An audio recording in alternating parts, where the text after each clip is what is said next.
This is Walltown Wonders, a made-for-mixed reality city builder game that literally turns your play space into an interactive town that you can manage, grow, and upgrade. Guys, this is a game I've been excited to jump into since it was first announced, and it is easily one of the most elaborate uses of mixed reality that I've ever tried. I did look like a complete dork to my wife as I went full Blair Witch on her staring at our walls, but stick around and I'll tell you if I think it's worth picking up.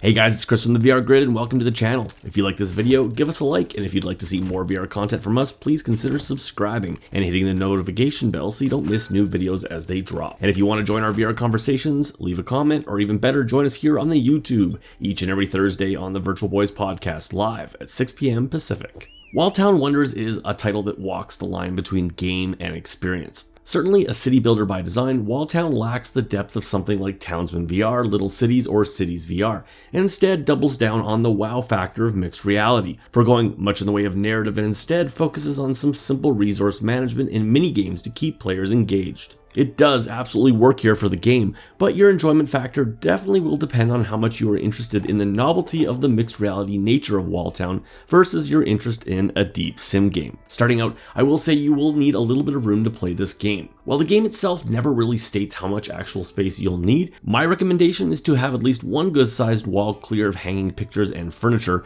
and enough clear floor space so that you can walk around somewhat. The game does scale to your scanned play space, but a bit of breathing room does add to the effect of the game, as there are objects like butterflies, hot air balloons, and airplanes that will often be flying around your space. As you can see, I went for the corner of the room so I could utilize two walls, as I liked how it made the town feel all that more all-encompassing. The simple point to Walltown Wonders is to build up your town building by building. To do this, you will need resources, so your first few buildings like a mine and a farm will be based around gathering resources in the form of wood and apples. Next up will be storage for these resources, and then a town hall in order to manage future buildings and upgrades of the town. The game is designed to be extremely chill and leisurely, and as such, it really does hold players' hands much of the time, and especially in those early hours of the game, as it tells you exactly what to build and when to upgrade a specific building in order to continue the game's forward progression. As such, kids are likely to not get frustrated here, and adults seeking a simple, stress-free escape will find it here.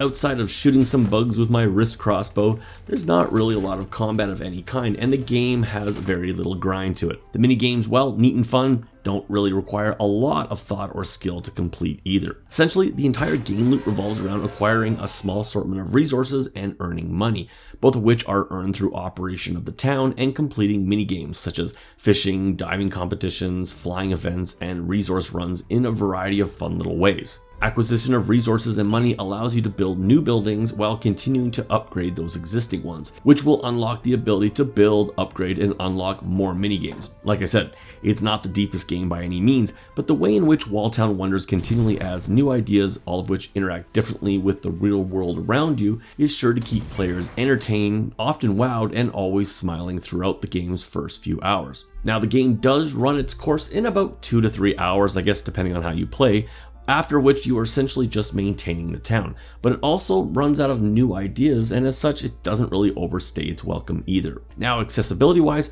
the game is very point and click in nature and can be controlled using either the controllers or just by hand tracking. But no going in, there are many moments where you will have to get up, walk around, and even kneel down and reach out in order to interact with many of Walltown's many mini-games. So if mobility is an issue, just keep this in mind. Graphics-wise, Walltown Wonders has adopted a warm and cozy, almost diorama-like art style. The town itself feels alive, and this is helped greatly by the fantastic animations of the townsfolk who can often be seen just going about their day's work.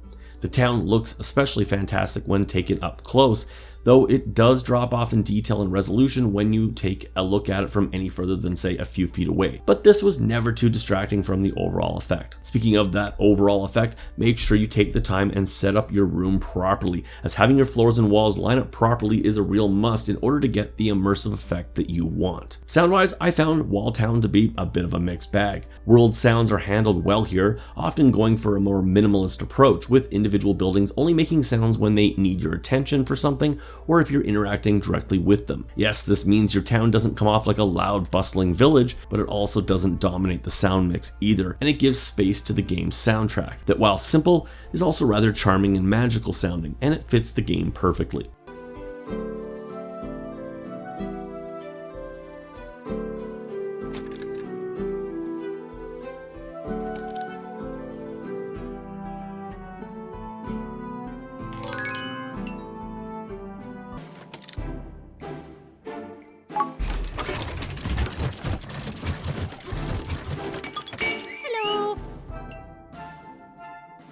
The downside, though, is that outside of the few chirps of acknowledgement, none of the game's characters are voiced, and the game instead relies on a text-based means of communication. I mean, I guess this is better than badly voice-acted characters, but it still feels like a real missed opportunity to build memorable characters for you to interact with. Heck, I would even take Simlish over this, for as it is, the characters here just feel generic and dull.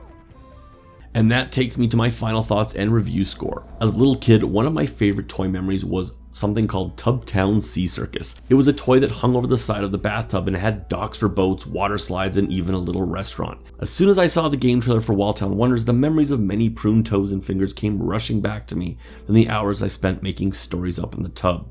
Wildtown Wonders certainly doesn't allow for that type of open-ended play, but it definitely would have blown little Chris's mind. Wildtown Wonders is the mixed reality game that I've been waiting for, as it truly is a made for mixed reality experience that goes all in on bringing the game world and your real world together in a way that truly delights. Those looking for a deep and rewarding sim building or city management game, this is not your game. Instead, Wildtown Wonders doubles down on the wonder side of things, and it looks to make gamers young and old smile with its often neat and sometimes magical use of mixed reality. If that sounds like something that you're looking for, then this game is probably for you.